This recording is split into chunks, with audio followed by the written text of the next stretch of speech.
Hi friends, అందరికీ నా హృదయపూర్వక నమస్సుమాంజలులు. లూయిస్ ఎల్హే గారి మీ జీవితం మీ చేతిల్లో పార్ట్ 3.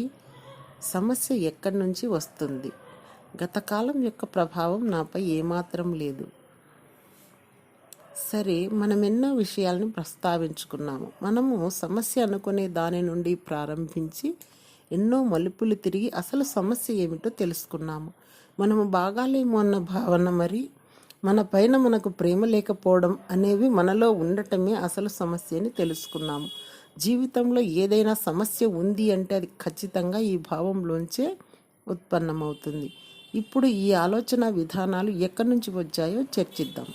తమ గురించి, తమ జీవితం గురించి పరిపూర్ణంగా తెలిసిన చిన్నపిల్లలుగా ఉన్నప్పటి నుంచి నిరంతరము సమస్యలతో సతమతమవుతూ తాము అనర్హులమని, తాము ప్రేమించబడమని భావించే పెద్దలుగా ఎలా ఎదిగామో కదా. తాము అనర్హులమనే భావన, తాము ప్రేమించబడమనే భావనలు అందరిలోనూ వివిధ తీవ్రతల్లో ఉంటాయి. ఎవరైతే తమను తాము ఇప్పటికీ ప్రేమించుకుంటున్నారో వారు వారిని ఇంకా ఎక్కువగా ప్రేమించుకోవచ్చు. ఒక చిన్న రోజా పువ్వు యొక్క మొగ్గను ఊహించుకోండి. అది మొగ్గగా ఉన్నప్పుడు, ఒక పువ్వులా వికసించేటప్పుడు, చివరి రేకు నేల రాలినప్పుడు, మరి దాని ప్రతి స్థితిలోనూ అది ఎప్పుడూ పరిపూర్ణమైనదే, మరి నిరంతరము మార్పు చెందేదే. అలాగే మనం కూడా, మనం ఎప్పుడూ పరిపూర్ణులమే, ఎప్పుడూ సౌందర్యంతో నిండి ఉన్నవారమే, మరి నిరంతరము మార్పు చెందేవాళ్ళమే. మనకుండే అవగాహన, జ్ఞానము, చైతన్యపు స్థాయిని బట్టి మనం చక్కగా జీవిస్తున్నాం.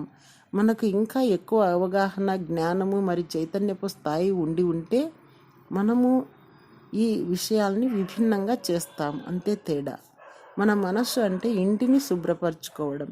ఇప్పుడు మన గతాన్ని ఇంకాస్త పరిశీలించి మనలో కొనసాగుతున్న కొన్ని ఆలోచన విధానాలను, కొన్ని నమ్మకాలను సమీక్షించుకోవాల్సిన సమయం ఆసన్నమైంది. కొంతమంది వారి మనస్సుల్ని శుభ్రపరచుకోవడానికి చాలా బాధాకరంగా భావిస్తారు.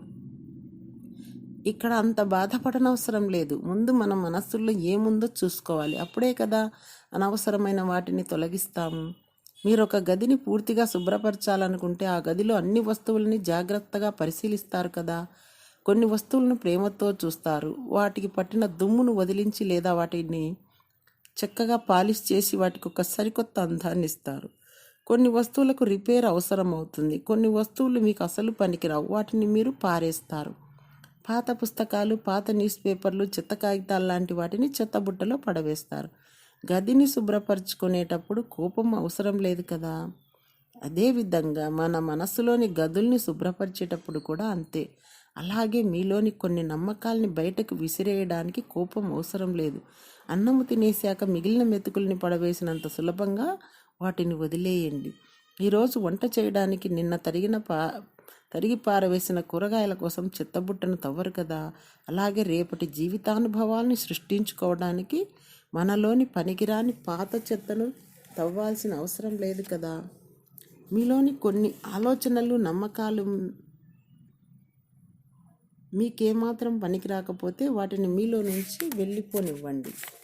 ఒకసారి నమ్మితే ఇంకెప్పటికీ అదే నమ్మకాలతో ఊగులాడాలని ఎక్కడా వ్రాసిపెట్టి లేదు. మనం ఇప్పుడు కొన్ని పరిమితమైన నమ్మకాలను, మరి అవి ఏర్పడడానికి కారణాలను తెలుసుకుందాం.